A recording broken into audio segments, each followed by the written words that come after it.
श्लोक संख्या 52।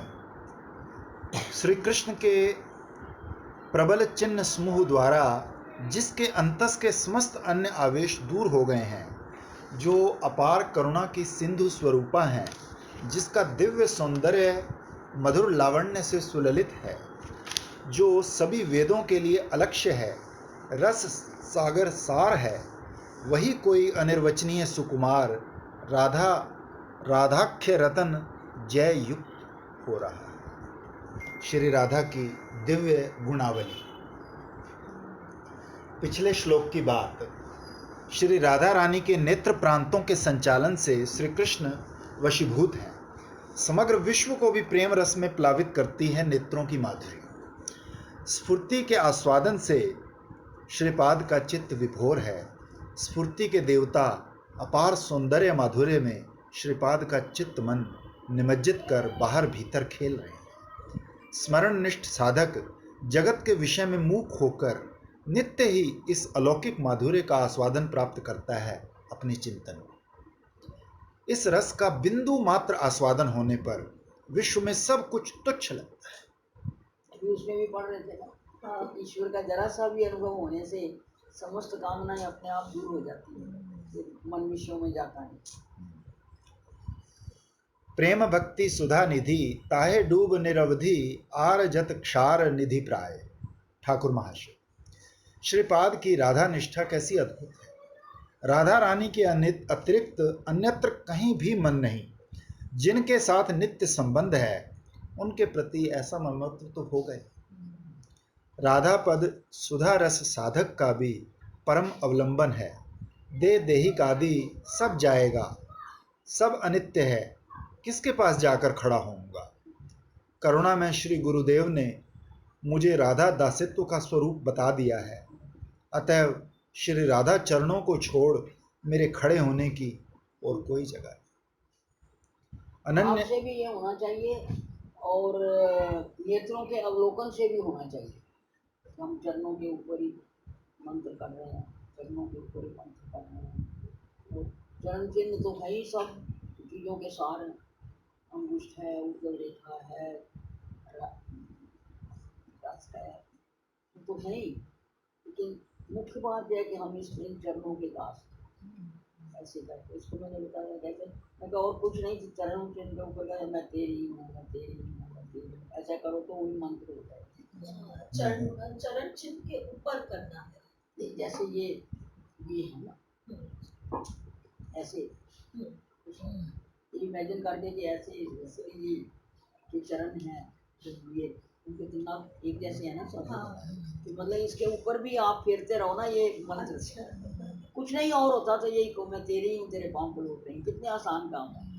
पर ये इसके लिए पहले और साधन करके ये निष्ठा पक्की होनी चाहिए कि वास्तव में हम उसके हैं क्या। अगर हम उसको प्राप्ति करना चाहते हैं उसके चरणों के, तो एक बार ये कहने से मैं तेरी हूँ, वो कह देती है हाँ तू मेरी है। फिर कहाँ गए विषय और कहाँ गया भोग और कहाँ गया संसार। मुख्य बात तो संसार को भूलना है, और भूलेगा कुछ नहीं जब तक मन है। मन को कुछ और चाहिए, इसमें निष्ठा होने से वो अपना भूल जाए।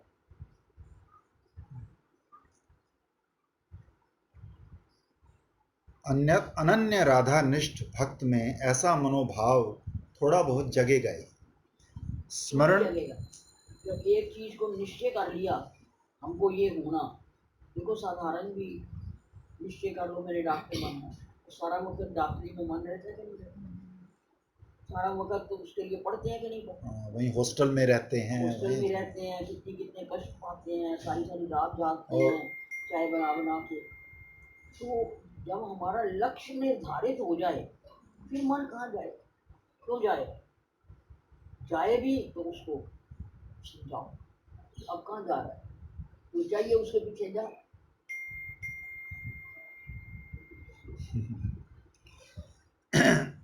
स्मरण स्वप्न एवं स्फुरण में श्री राधा माधुर्य की यत् किंचित उपलब्धि होगी ही, तभी तो आश्वास। श्रीपाद नित्य परिकर हैं, ममता के अतिशय से चिन्हित है उनका प्रेम। तभी प्रत्येक श्लोक में हृदयस्थ निविड़ ममता की अभिव्यक्ति है। पिछले श्लोक में श्रीपाद ने स्वरूप आवेश में श्रीमती के नयन माधुर्य एवं कैशोर माधुर्य का आस्वादन प्राप्त किया था।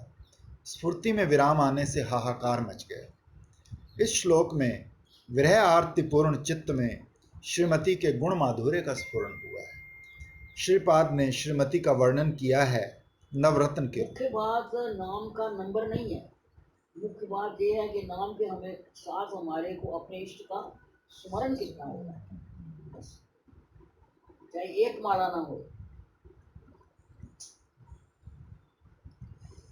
इससे किसी के मन में ये बात आ सकती है कि क्या श्रीमती का अंग प्रत्यंग रत्नों की तरह सुकठोर है? ऐसे प्रश्न की संभावना को ध्यान में रखकर श्रीपाद बाह्य आवेश में कहते हैं कि राधा नामक कोई अनिर्वचनीय सुकुमार रत्न जय युक्त हो रहा है।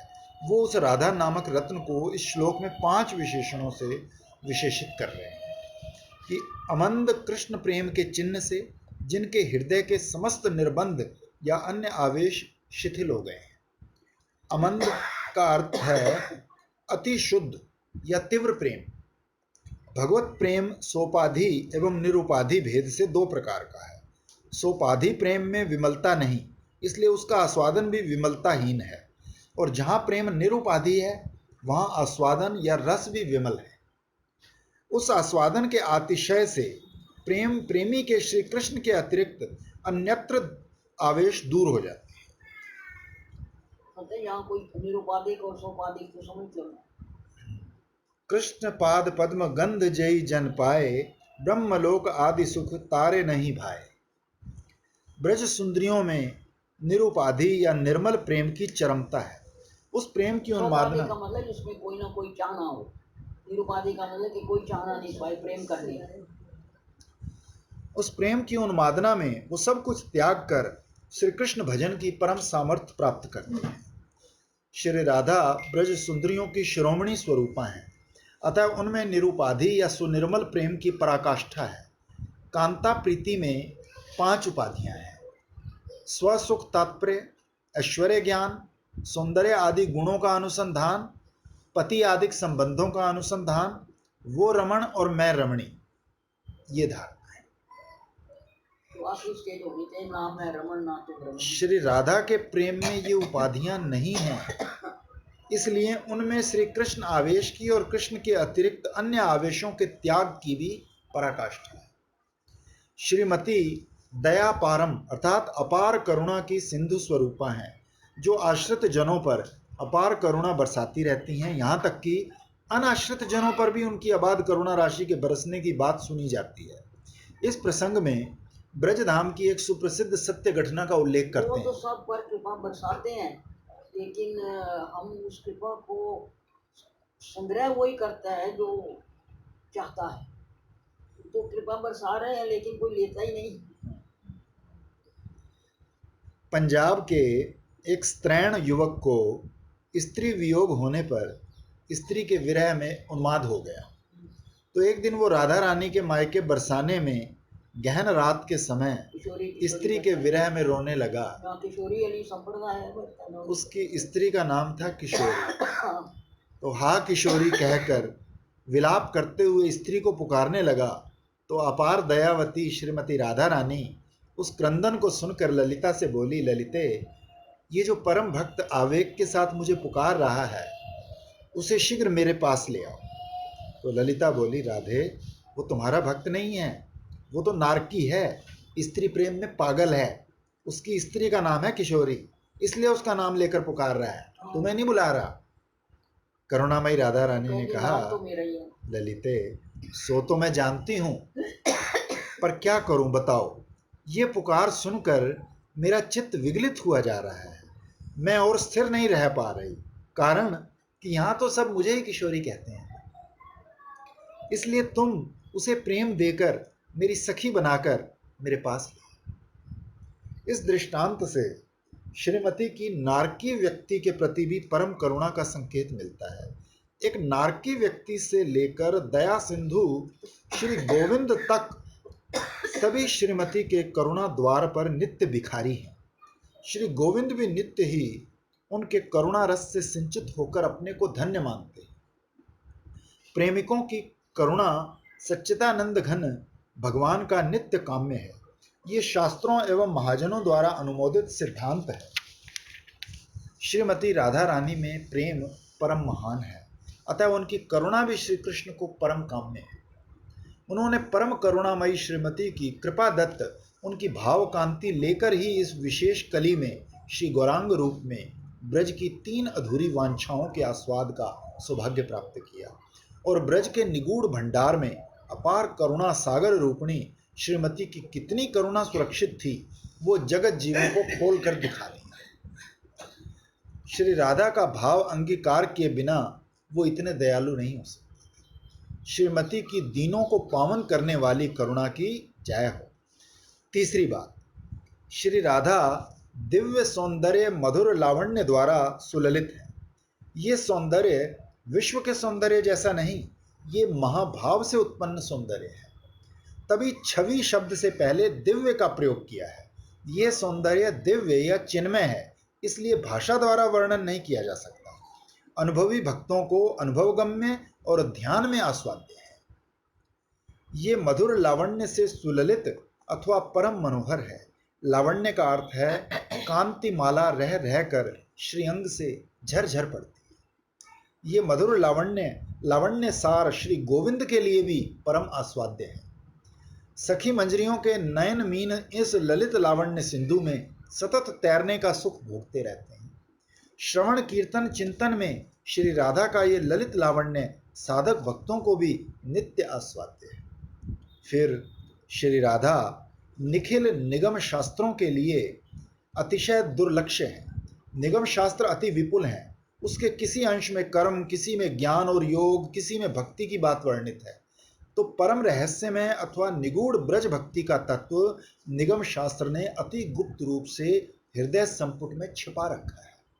ब्रज की भी परम निगूढ़ जो श्री राधा हैं, वे निगम शास्त्र के लिए नितांत अलक्ष्य हैं, ये कहना ही पर्याप्त है। यहाँ तक कि निगम कल्प तरु के रसमय फल श्रीमद् भागवत में भी श्री सुखदेव मुनि ने देह में आत्मा की तरह और मंथन काष्ठ में अग्नि की तरह श्री राधा तत्व को गुप्त भाव से छुपा लिया है।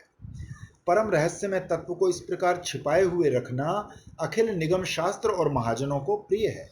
निगम शास्त्र के सार पंचम वेद श्री गीता में ब्रह्म ज्ञान को गुह्य, परमात्मा ज्ञान को गुह्यतर और भगवत ज्ञान को गुह्यतम कहा गया है। शरणागति मूलक प्रेम धर्म को भगवान ने गीता के उपसंहार में सर्वगुह्यतम कहा है। उसी प्रेम तत्व की परम सार अथवा साक्षात प्रेम लक्ष्मी है श्री राधा। अतएव निगम शास्त्र के लिए वो अलक्ष्य तत्व होंगी, ये सहज ही अनुमेय है। श्रीमन महाप्रभु ने इस विशेष कली में इस परम रहस्यमय तत्व के साथ जगत जीवों का परिचय कराया है और वेदों के लिए निगूढ़ होते हुए भी कलिहत जीवों को स्वेच्छा से राधा दास्य रूपी सर्वोत्तम जातीय प्रेम भक्ति का अधिकारी बनाया है। तभी तो महाजनों ने गाया है, करे लोचन पान रूप लीला दुहुगान, आनंदे मगन सहचरी, वेद विधि अगोचर, रतन वेदिर पर भजनिति किशोर किशोरी। और अंत में कहा, श्री राधा रस सिंधु का सार है। कवि लोग श्री राधा वदन की सुधा निधि चंद्र से तुलना किया करते हैं, किंतु प्राकृत जगत के क्षीर सिंधु से उत्पन्न चंद्र के साथ राधा वदन की तुलना नहीं हो सकती। यदि प्रेम रस सिंधु से किसी सुधा निधि या चंद्र का आविर्भाव होता है तो उसके साथ श्री राधा वदन चंद्र की किंचित तुलना की जा सकती है। अथवा जैसे सागर मंथन से सिंधु सार अमृत निकला था, वैसे ही प्रेम रस सिंधु का सार वरामृत स्वरूप है महाभाव। ये महाभाव ही श्री राधा का स्वरूप है, इसलिए वो रस सिंधु सार है। अथवा अखिल रसामृत सिंधु श्री कृष्ण को भी सार या प्राण स्वरूपणी है श्री राधा। एक बार श्री कृष्ण ने माननीय श्री राधा के मान की संतुष्टि के लिए उनके पाद मूल में बैठकर सा अश्रु नेत्रों से हाथ जोड़कर कहा था, हे श्री राधे, तुम ही मेरा भूषण, तुम ही मेरा जीवन, तुम ही मेरे संसार सिंधु की रत्न स्वरूप हो। इसलिए तुम मेरे प्रति सतत अनुकूल रहो, यही मेरा एकांत यत्न है। प्रेम की ये गीत गोविंद का 10वां सर्ग है। प्रेम की अधिष्ठात्री देवी श्री राधा के प्रति प्रेमवश्य भगवान की ऐसी उक्ति युक्ति संगत ही है। कारण प्रेम वस्तु की एक बिंदु भी जैव आधार में प्रकट होने पर उस जीव शक्ति के द्वार पर श्री भगवान के आत्मसमर्पण की बात की उन्होंने स्वयं सर्व वेदांतर श्रीमद् भागवत में भी तारस्वर से घोषणा की है। ऐसे ही अभी आपने बताया उनके चरणों में बैठ के जैसे भगवान ने दुर्वासा से कहा, हे विप्र, मैं अस्वतंत्र की तरह सदा भक्त के अधीन रहता हूँ। कारण अहम भक्त पराधीन। हाँ वही 9:4-63 अहम भक्त पराधीनो द्वा स्वतंत्र एवं द्विज। क्योंकि कारण भक्तजन मुझे अति प्रिय हैं, साधु भक्त मेरे हृदय पर अधिकार किए विराजते हैं। अतः प्रेम लक्ष्मी श्री राधा मेरे के सिवा किसी को नहीं जानते और मैं उनके सिवा किसी को नहीं जानता, इसलिए तुम वापस जाओ। अमरीश के उसमें आता है हम भक्त पराधीन। हाँ, ये दुर्वासा जी को बोला था। अतः प्रेम लक्ष्मी श्री राधा के द्वार पर श्री कृष्ण की ऐसी वश्यता अति समीचीन ही है। श्रीपाद बोले, वही राधा नामक अति सुकुमार रत्न सर्वोत्कर्ष के साथ विराजता है। श्लोक संख्या 53। प्रीतिवश स्वामिनी के अपने हाथों से दिए हुए प्रसाद स्वरूप आज वो नहीं पिया ना, काढ़ा पिएंगे।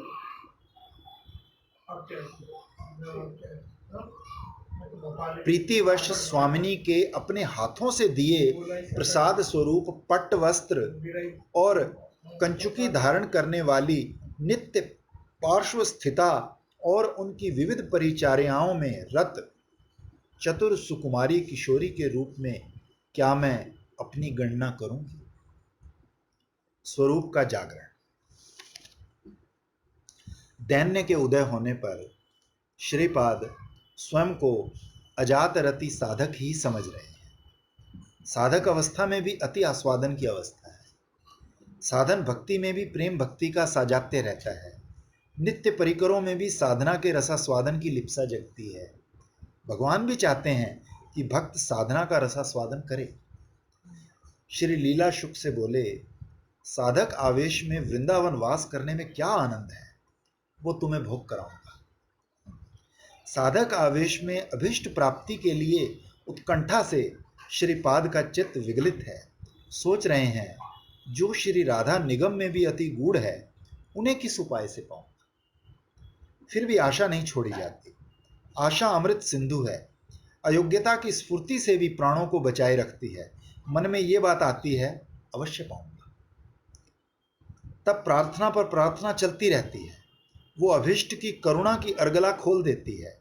राग साधक की स्वरूप से उत्पन्न प्रार्थना है, तभी ऐसी माधुरी है। श्रीपाद मन मन सोच रहे हैं, श्री राधा भले ही वेदों के लिए निगूढ़ है, मैं यदि स्वयं को उनकी सेवा परायणा दासी के रूप में पहचान सकूं तो अवश्य ही उनकी कृपा प्राप्त कर लूंगा। कैसी मधुर अभिलाषा है। गौड़ीय वैष्णवों का जीवन इसी अभिलाषा से भरा है। स्वरूप का जागरण चाहिए। देहावेश मुझ जैसे जीव के रास्ते में बाधक है। स्वरूप निद्रित है, अपने को राधा दासी के रूप में नहीं पहचान सका। मैं राधा दासी हूं, ये भाव कितना मनोज्ञ है। स्वरूप की स्मृति मात्र से चित्त में कितनी कोमलता, कितनी सरसता आ जाती है। बिल्कुल सही बात है, बहुत सही। श्रीमत जीव गोस्वामी पाद ने कहा मैं है, यही कहने वाली थी कि अगर ऐसा सोच भी जी लेते हैं ना गोस्वामी ने कभी तो यहाँ पर इस संदर्भ में कह दिया कि कुछ भी करने की जरूरत नहीं है। साधक यदि इतने याद रखेगा कि मैं राधा दासी हूँ तो उसका काम बन जाएगा। तो ये याद रखना ही तो कठिन काम है ना। श्रीमत जीव गोस्वामी पाद ने कहा है, स्वरूप उनकी तरफ से अभिमान, अभी कुछ हुआ है या नहीं हुआ, लेकिन खुद भी ऐसा सोचते हैं स्वरूप तो अभिमान हाँ, स्वरूप अभिमान लेकर यदि भजन ना भी हो मैं पहले ही कहना कि भजन करो चाहे ना करो। तब भी सिद्धि सन्निकटस्थ हो जाती है। इतना आसान तरीका बता है वही बात हुई, जब या हम ये है ही नहीं तो फिर हमको इस शरीर से कोई मतलब ही ना रहा। सिर्फ स्वरूप अभिमान लेना है, बस स्वरूप अभिमान होना चाहिए। अभिमान हुआ है। मुझ जैसा जीव अनित्य देह देहिक आदि के अभिमान में मत्त है, स्वयं को स्वयं ही नहीं पहचान सका। श्री गुरुदेव ने श्री राधा दासित्व का परिचय दिया था, वो मन में भी नहीं आता। स्वरूप स्मृति को छोड़ प्राण शीतल करने का अन्य उपाय नहीं। राग साधक अपने को श्री कृष्ण कांता गोपिकाओं में रूप यौवन संपन्ना गोप किशोरी के रूप में अनुभव करेगा। श्री रूप मंजरी, श्री रति मंजरी आदि श्री राधा दासियों की संगिनी के रूप में उन लोगों के कृपा अलंकार से विभूषिता और उनकी आज्ञा के अनुसार श्री राधा माधव की सेवा में रत अपनी वासनामयी मूर्ति का चिंतन करेगा। साधक श्री राधा की नित्य सिद्धा मंजरियों के से भाव गुण आदि से युक्त अपनी आत्मा को साक्षात्कार के तुल्य अनुभव करेगा और मैं इन भाव रूप आदि से संश्लिष्ट किशोरी ही हूँ, ऐसे दृढ़ अभिमान का पोषण करेगा। जैसे आत्मनात्म विवेक रूपी ज्ञान साधन मार्ग में प्रविष्ट साधक जन मैं देह नहीं, मैं इंद्रिय नहीं, मैं मन नहीं, मैं जड़ अतिरिक्त नित्य शुद्ध चिदानंद स्वरूप आत्मा हूँ, इस प्रकार निरंतर चिंतन करते रहते हैं। वैसे ही गौड़ीय वैष्णव साधक भी मैं देह इंद्रिय आदि कुछ भी नहीं, मैं रूप रस आदि संपन्ना गोप किशोरी श्री राधा दासी हूँ। यही साधन है। परम आवेश में इस प्रकार की धारणा करेंगे। साधक इस प्रकार के प्रगाढ़ आत्मचिंतन के फलस्वरूप शीघ्र ही जड़ीय देह आदि का अभिमान त्याग कर स्वरूप सिद्धि प्राप्त करेंगे। श्रुति में भी इस सिद्धांत का समर्थन मिलता है कि जीव का नित्य शुद्ध स्वरूप चिन्मय है, उसमें स्त्री पुरुष नपुंसक आदि का कोई भेद नहीं। उसमें उसके अंतस में किस किस भाव का प्राबल्य होता है, वो उसी प्रकार की देह प्राप्त करता है। श्रीपाद किस प्रकार सुकुमारी गोप किशोरी रूप में अपनी गणना करेंगे, श्लोक के अपरांश में वही बताते हैं कि मैं स्वामिनी के अपने हाथों दी हुई प्रसादी चीजों पट्ट वस्त्र कंचुकी आदि से भूषिता किशोरी के रूप में अपना ध्यान करूंगा। सेवा से संतुष्ट होकर प्रणय पूर्वक उन्होंने मुझे वो सब प्रसादी वस्त्र अलंकार दिए हैं। भावमयी श्रीमती राधा रानी के वस्त्र अलंकार सभी भाव में है। उन प्रसादी वस्त्र अलंकारों की बात सोचकर भी शुष्क हृदय में प्रेम का संचार होता है। श्रीमद् भागवत में उद्धव जी ने श्री कृष्ण के प्रसादी वस्त्र अलंकारों की महिमा बताई है कि हे भगवान, तुम्हारे प्रसादी माल्यगंध वस्त्र अलंकार आदि से भूषित होकर और तुम्हारा उच्चिष्ट अन्न व्यंजन आदि खाकर तुम्हारे दास हम लोग तुम्हारी माया को जीत ले। माया मारा क्या करेगी, हमने सब कुछ तुम्हारा प्रसादी पाया भागवत। ये सभी ऐश्वर्य भाव की बात है, इसलिए माया विजय की फलश्रुति, किंतु माधुर्य के राज्य में रस की फलश्रुति। स्वामिनी के अपने हाथों दी हुई प्रसादी वस्तुओं में उनके स्नेह करुणा की अनुभूति के साथ साथ प्रसादी वस्त्र कंचुकी से जड़ित युगल विलास माधुरी की सरस अनुभूति भी निहित है। युगल की अंग गंध से भरा मधुर प्रसाद जिसे पाकर किंकरी कृतार्थ। श्रीपाद ने देखे कहाँ से गंध आती है, यहाँ से आती है। श्रीपाद ने अपने वृंदावन महिमामृत में लिखा है, प्रीतम युगल के प्रसादी वस्त्र भूषा आदि धारण कर श्री राधा किंकरियां मनमोहिनी हो गई। किंकरी की सेवा से प्रसन्न होकर स्वामिनी ने प्रणय पूर्वक अपने हाथों से प्रसादी वस्त्र अलंकार दिए। प्रणय से परिपूर्ण होकर अर्थात एक मन एक प्राण होकर। कुंज में विरहिणी राई है, कांत के विरह में उत्कंठा के मारे प्राण कंठ तक आ गए हैं। किंकरी ने अपनी ईश्वरी की हालत देखकर बड़े कौशल से प्रतिपक्ष के कुंज से उनके प्राणनाथ को लाकर विरहवती की प्राण रक्षा की है। किंकरी की सेवा में स्वामिनी परम संतुष्ट है। कुछ पुरस्कार देना होगा। प्रणय से भरकर दासी को वक्ष के निकट खींचकर चूम कर प्रसादी उत्तरीय माल्य आदि अपने हाथों से पहनाए। कितनी करुणा राशि श्री नैनों से निर्झरणी की तरह दासी के ऊपर बरस। इस रस पुरस्कार की बात अन्यत्र कहीं ऐश्वर्य धाम में तो सोची भी नहीं जाती। फिर कहते हैं नित्य ही उनकी पार्श्व स्थिता और विविध परिचर्याओं में रत चतुर किशोरी सुकुमारी के रूप में क्या अपने को गिनूंगा। स्वरूप आवेश के साथ ही साथ अभीष्ट सामिप्य की भावना सुप्रसिद्ध हो जाती है। राधा दासी सेवागत प्राण है। सेवा रस से गड़ा होता है उसका स्वरूप। सेवा को निकालने के बाद स्वरूप का कोई परिचय नहीं। परिचर्या के लिए सदा निकट रहना दासी का एकांत काम्य है।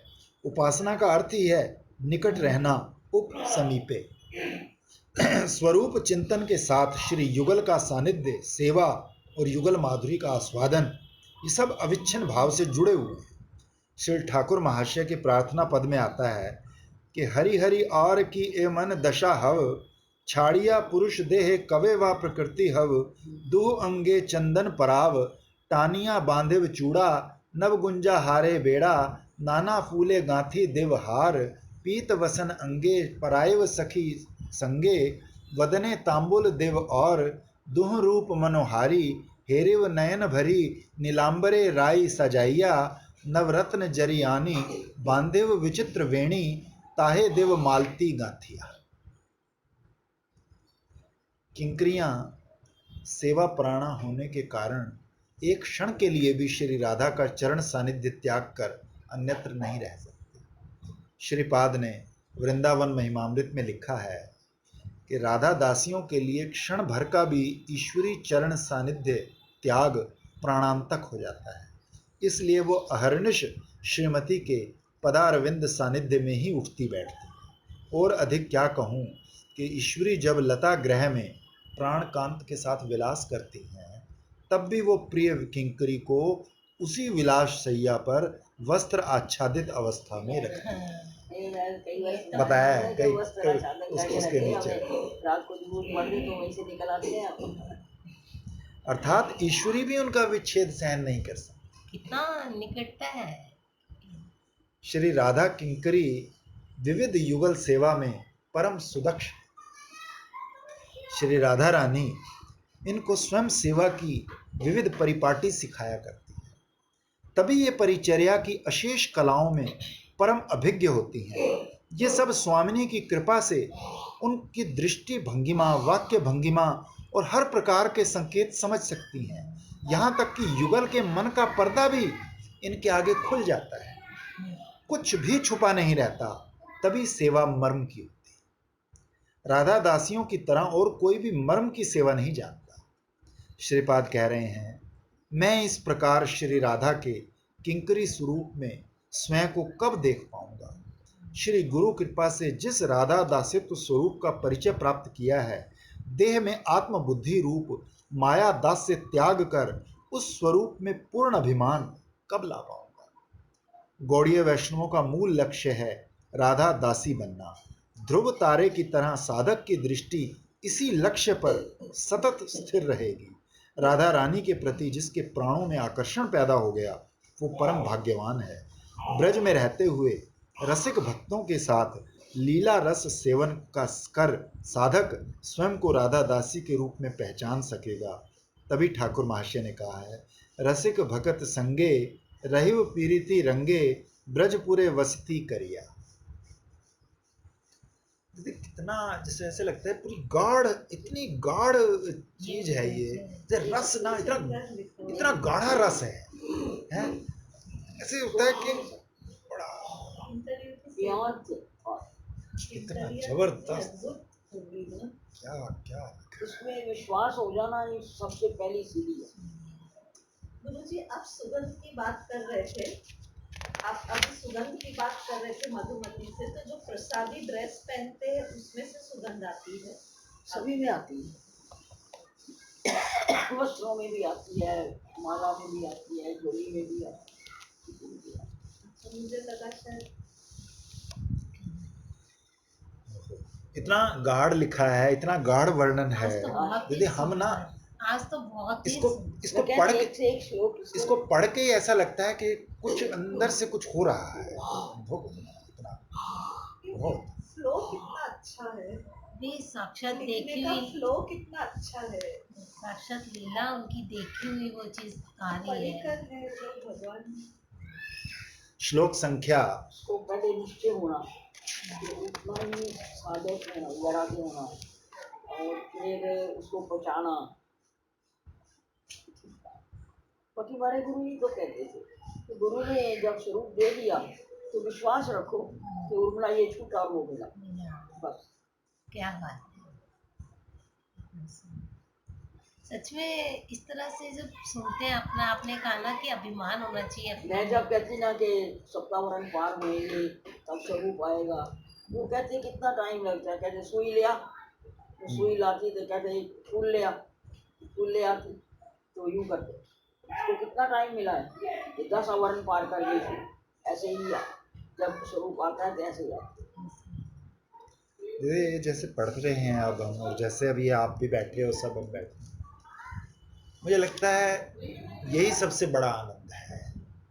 पढ़ने में इतना आनंद है, सोचने मैं में समझता इतना हूँ ये आनंद सब, है, तो उसको क्योंकि देखने में कितना आनंद आया होगा। हाँ, अब जैसे पढ़ रहे हैं और आपसे बीच में आपसे भी सुनते हैं, इसको पढ़ के सुनते हैं, और उसको ना जैसे एक दिमाग में ना एक पिक्चर सी चलती है, वही चल रहा है, तो वो भी एक तरह से चिंतन ही तो है। और क्या, यही चिंतन है, और क्या। हाँ, मैं यही तो कह रही थी कि भगवान ये नहीं देखते तुमने कितनी माला करी है, तुमने कैसा भजन किया है वो देखते हैं।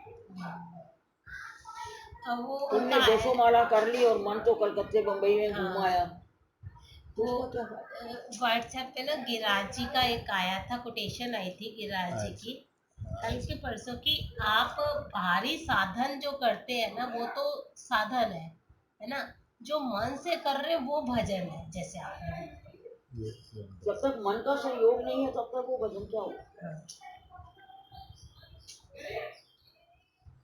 बहुत अच्छा लगता है जब खुद को मानकर वो ही सेवा करते हैं। जब आप कहते हो ना, ऐसे लगता है ये नहीं, हम वो ही मान के उधर ही ऐसे अंदर चले गए हैं, तो फिर तो बात ही अलग है।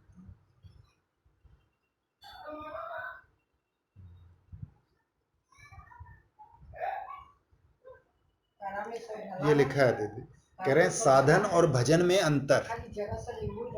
कहते हैं शरीर द्वारा जप, कीर्तन, परिक्रमा, दर्शन, श्रवण जो कुछ होता है, शरीर द्वारा जप, कीर्तन, परिक्रमा, दर्शन, श्रवण आदि जो कुछ होता है उसे साधन कहते हैं। और साधन के फल स्वरूप अंतःकरण द्वारा जो इष्ट में मनोनिवेश होता है उसे भजन कहते हैं। भजन की स्थिति उच्चतर होने पर कभी कभी साधन छूट भी जाते हैं या आग्रह नहीं रहता। कल मेरे से फोन पे भी लगभग 15-20 मिनट बात होती रही इनकी से, बहुत ही इतने अच्छे थे, मुझे कह रहे थे, कहते हैं आप ना, आपका इतना सौभाग्य है कि आप वृंदावन में एकदम सही साधकों से जुड़ गए हो, सही संतों से जुड़ गए हो। भट्ट जी महाराज का भी नाम लिया आपके बारे में, कहते हैं मैंने ना आपको कहीं और नहीं देखा, कहते हैं मैं इतनी जगह में, क्योंकि ग्रंथों के लिए उन्हें जाना पड़ता है, कभी देने कभी कुछ करने को, कहते हैं मैंने आपको कहीं देखा नहीं। मैंने कहा मैं कहीं जाता भी नहीं। तो कहते हैं आपको सब वहीं मिल गया है। कहते हैं इतने हैं वो, कुछ थोड़ा धन के बारे में कोई बात हो रही थी कि भाई थोड़ा बहुत ना चाहते हुए भी ना भाई हो जाता है कि कथा हो रही है उसमें भी धन, ये कोई गाजे बाजों के साथ चलता है, ये वो करता है। कहते हैं बिल्कुल सही जगह लगे हुए हो। कहते हैं आप, कहते हैं मेरा बस ये, मैंने कहा नहीं आप आशीर्वाद दो। कहते हैं आप आशीर्वाद मांग रहे हो तो मैं बोल रहा हूँ कि बस वहीं लगे रहो। मैं तो आते मार्च में आए थे, वहीं पे दीदी मिल गई। फोन करके तो कहते हमें भी आशीर्वाद दो, हम अभी तो सिर्फ बोलते ही हैं। नहीं वो कह रहे थे, कहते हैं मैं ना आपसे अलग नहीं हूँ, मैं बिल्कुल आप ही की तरह हूँ। मैंने कहा नहीं, आप तो सारा दिन ग्रंथों में लगे रहते हैं, सारा दिन वो हाँ। मैंने कहा इतना अच्छा, मैंने कहा आपकी लेखन शैली इतनी सुंदर है। आप कहते हैं हाँ। बाप ये जो दिख गया ना वो उसी में से ये निकाल निकाल के लिख रहे हैं। श्लोक संख्या 54। पढ़ ले आप।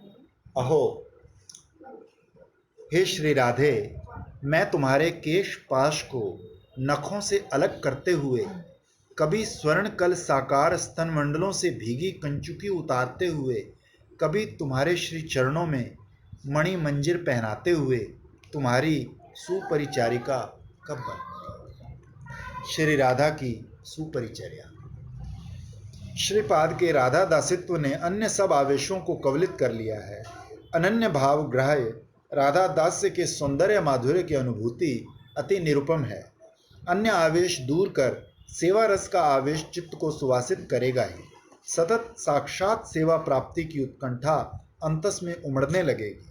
श्री राधा के पाद पद्म युगल ही जिसका एकमात्र आश्रय है, उस जैसा ये दीन जन उनके विरह में अतिशय कातर होकर उच्च स्वर से रोते रोते प्रार्थना करता है कि श्री वृंदावनेश्वरी करुणा कर निज जनों में सम्मिलित कर अपनी सेवा में नियुक्त कीजिए।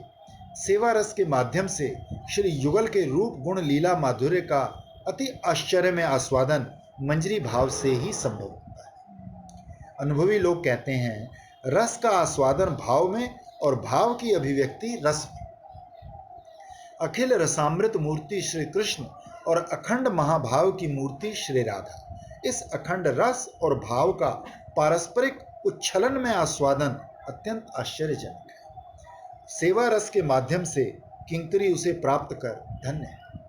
युगल माधुर्य का आस्वादन है, पर प्रार्थना परम अभिष्ट श्री राधा रानी के ही चरणों में। श्री राधा रानी के प्रति ही निजत्व ज्ञान है। उनके प्राणनाथ होने के नाते ही श्याम सुंदर किंकरी को इतने अच्छे लगते हैं, स्वतंत्र रूप से नहीं। हाँ, आमार ईश्वरी प्यारे का प्यारा डबल प्यारा लगता है।